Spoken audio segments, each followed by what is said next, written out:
So then when we came here and we grew up in the, in this area, Rangitani Manawa too, but there's a certain isolation that kind of happens, and then you start to have to figure out what's my tuakiritanga in this rohe. Because obviously it's not like I can stand here and be mana whenua, because it's not. But it's about acknowledging those of who nurtured that space. But then what does it look like to keep grounding yourselves back home? So there was another new learning thing that had to happen within our whānau of how do we practice tuakiritanga in a different rohe.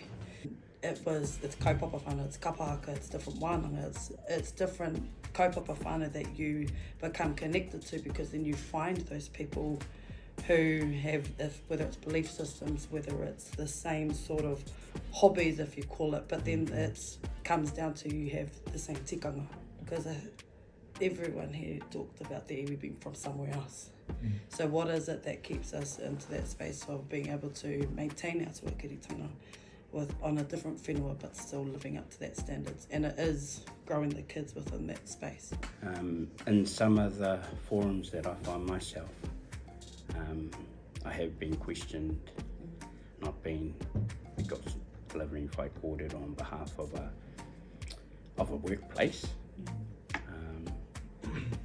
For me, always have to give respect and pay respect to the home people.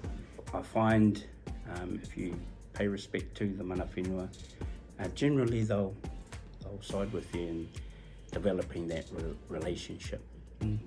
The challenges, I have been questioned, but the challenges have just been the question, have you got the right, or have you got the blessing to do that on behalf of the workplace, or on behalf of Tauri Wakanui?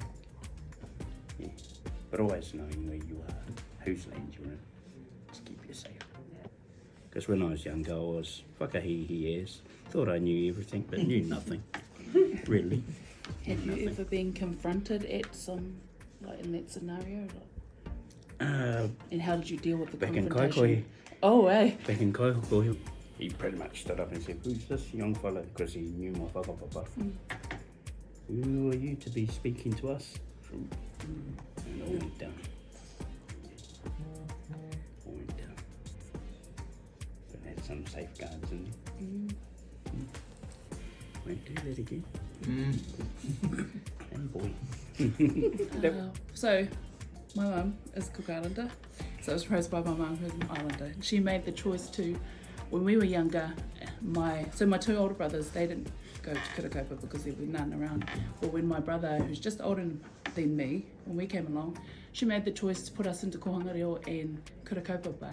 And that was purely so that, because we could easily be islanders, just being raised by our Cook Island mum and her family, but she wanted us to be connected to our taha Māori, because she couldn't offer that for us, but she did as much as she could. So everyone thinks my mum's Māori because she's at kapahaka, she's at kuna, and that was for her to connect us, to make sure that we were always connected to and know where we would come from on both sides of us. So I think for her too, she always made sure when we were younger, she always took us back to Waho, which is a good 9-hour drive from Palmy. Because it's quite easily, when you become urbanised and live so far away, it's easy to just see your whānau on Facebook and, oh, that's my auntie, but not know them. So I think for her, it was about connecting us to them.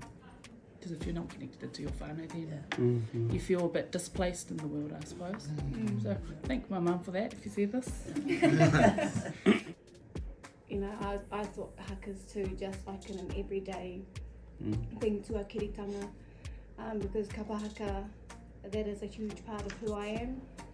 And for me, kapahaka is also what allowed me to experience what it is to be Māori. And have Māori experiences. Comes back to what George was saying about being connected, and not having a connection back home to the coast. And even though it's not a kapa iwi, he kapa whānau. And my whānau is a key or integral part. And so for me, it's that legacy and the succession of it.